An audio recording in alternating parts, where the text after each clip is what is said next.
As the sun was setting, Skulk followed his curiosity down a trampled path of trash that led him out of what used to be a thriving forest.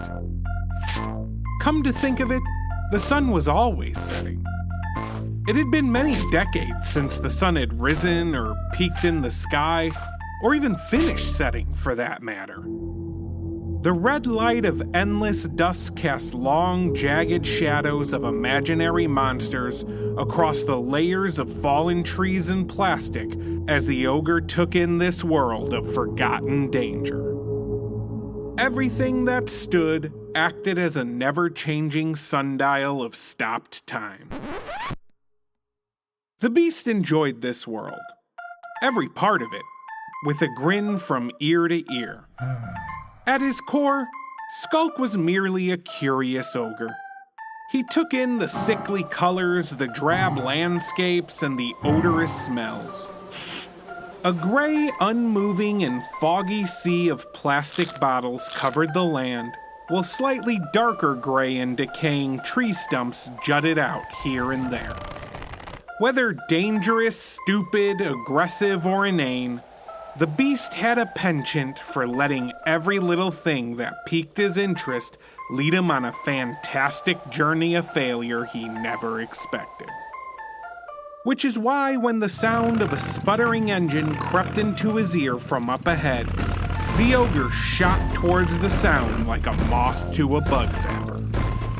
His legs stretched acres as he left the edge of the burnt plastic forest and bounded out into the hilly plains of metal scrap.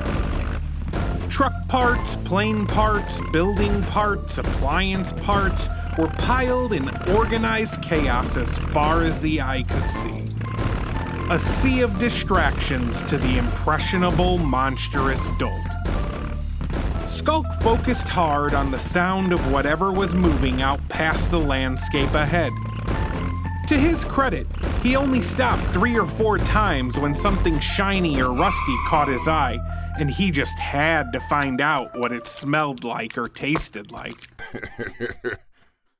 In those moments, however, the ever-closer engine popped or coughed loud enough to draw the beast's attention again and put him back on track. Finally, as he crested over a hill of oven racks and plane propellers, Skulk caught a glimpse of one of the city's welcome wagons. Made of rusted metal bolted together, the boxy paddy wagon-esque vehicle pinged and popped away from Skulk. It bounded down a path aimed towards the great walls of trash that encircled the last city man had left. The city that was always falling apart. Our friend didn't know this, of course, and even if he did, it probably wouldn't have stopped him from rushing towards imminent danger. The beast caught up to the welcome wagon and hitched a ride on the back bumper, almost dislodging it in the process.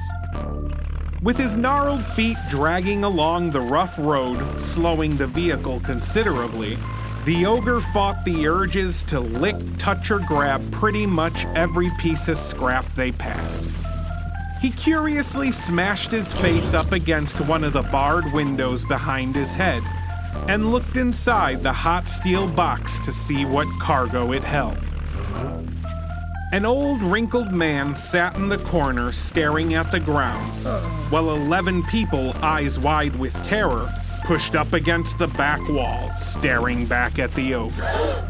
Aye.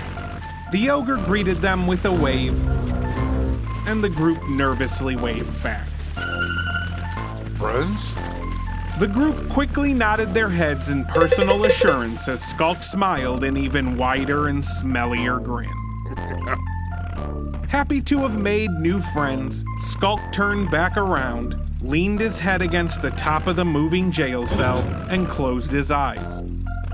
He spent the rest of the trip, which took a good part of the afternoon, daydreaming of all the fun times he was sure he and his new pals were going to have.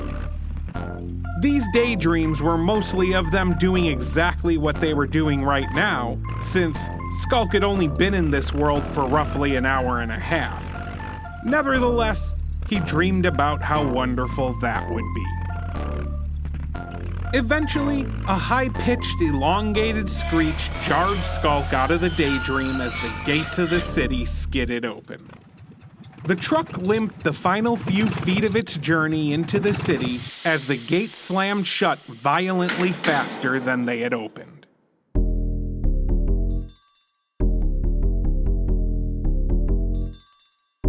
Out of the front carriage, 4 men wearing white twine bags over their heads came around to the back of the truck and beheld the giant on the bumper.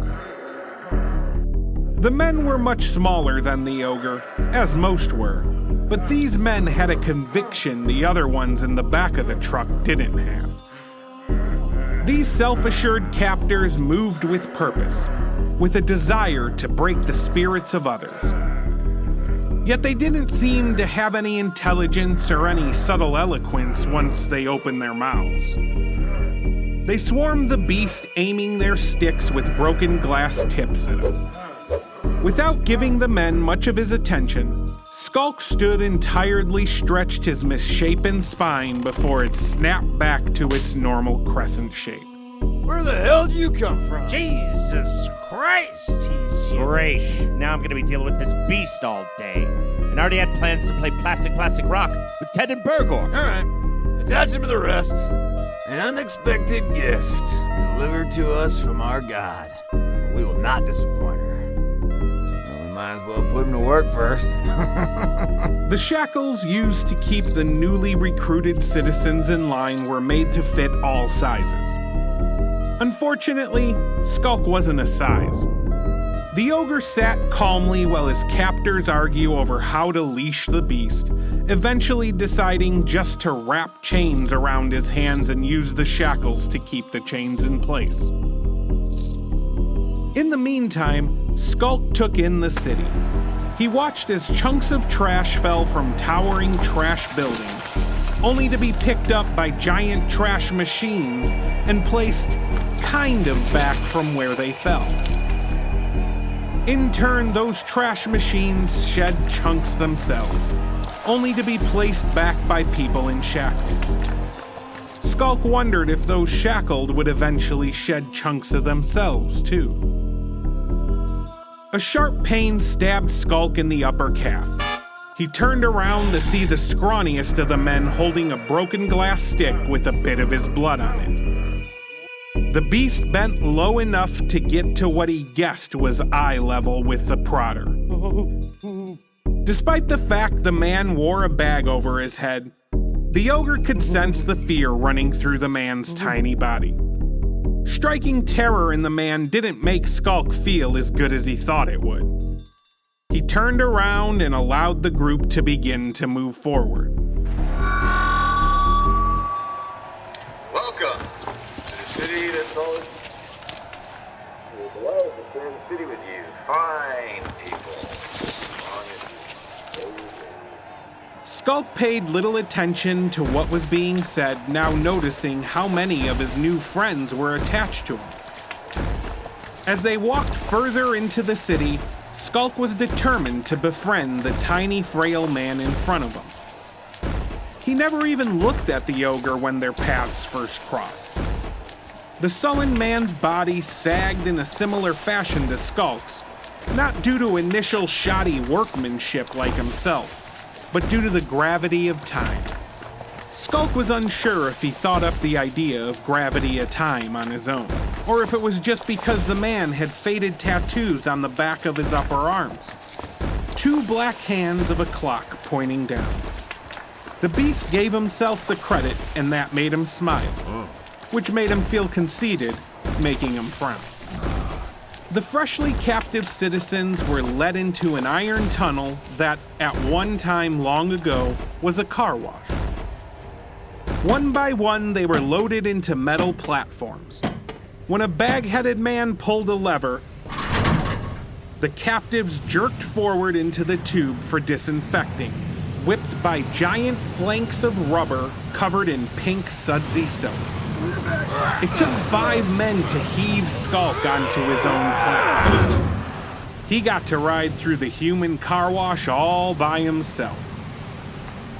The bubbles and hot water, slightly scalding to a smaller man, were remarkably refreshing to Skulk, who laughed his way through the wash as piping hot jets tickled him and rubbed him inappropriately. He felt like a new man as he blasted through the dryer.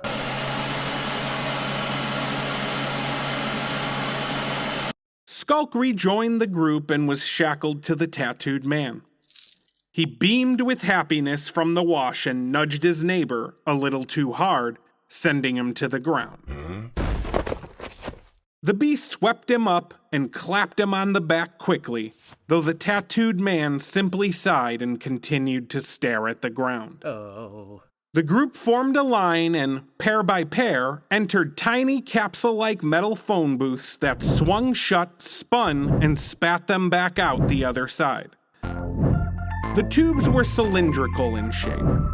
Two slinky-like vents pulsed and shuddered as something was driven down them from the large building even further above. Skulk and the man were tossed in and the doors whizzed shut, squeezing the man like a pimple ready to pop. Mechanical talons from above shoved metal helmets with visors made of cracked video screens onto their heads and kicked them out the other side. There, the two accidental pals stood in a small garbage quarry surrounded by a fence, where on the other side, the city buzzed with workers and trash machines and boom tubes. In front of Skulk and his friend were two broken shovels and a pile of garbage. Skulk grunted. This was not what he expected. Suddenly, an electric shock blasted his brain and the visor on his helmet activated.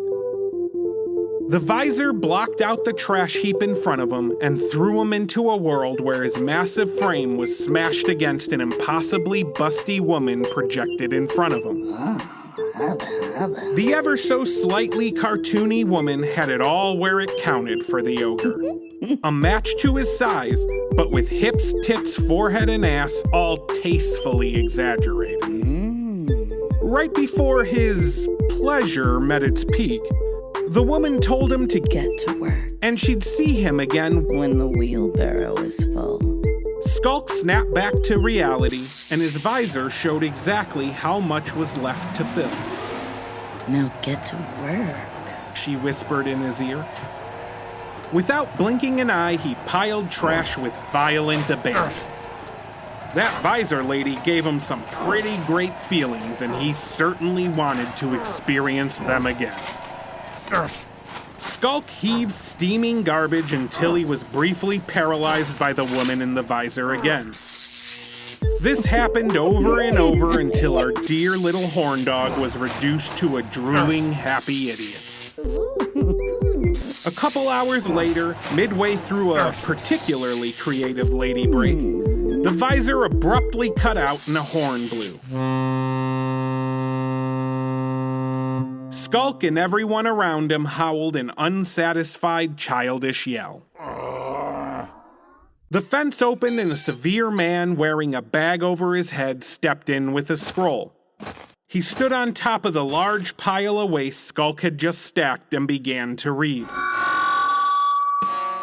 Our invisible deity up on high, Ladybug Head, looks down on you all as we celebrate your joining. Skulk was too distracted by the memory of hypnotic pleasure to listen to the asshole who interrupted him.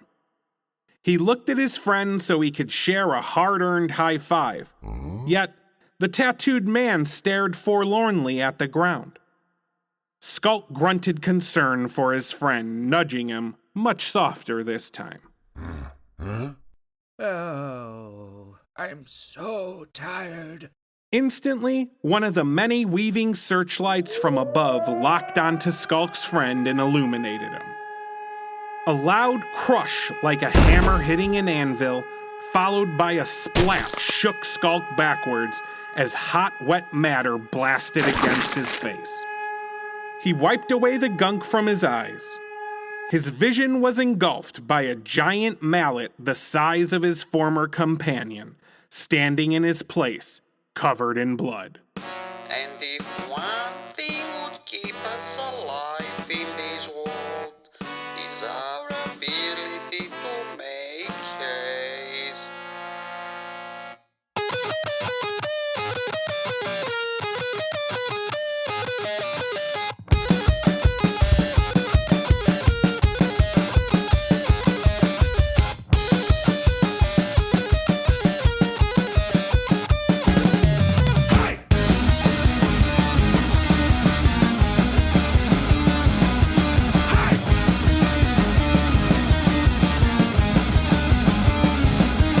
Hi, everybody's coming, everybody's coming, everybody's coming, everybody's coming, everybody's here to play. Everybody's running, everybody's racing, everybody's chasing, grabbing for tomorrow. Well, it's still only today. Everybody's stepping, everybody dressing, everybody changing, everybody sucking, hoping to keep up the pace.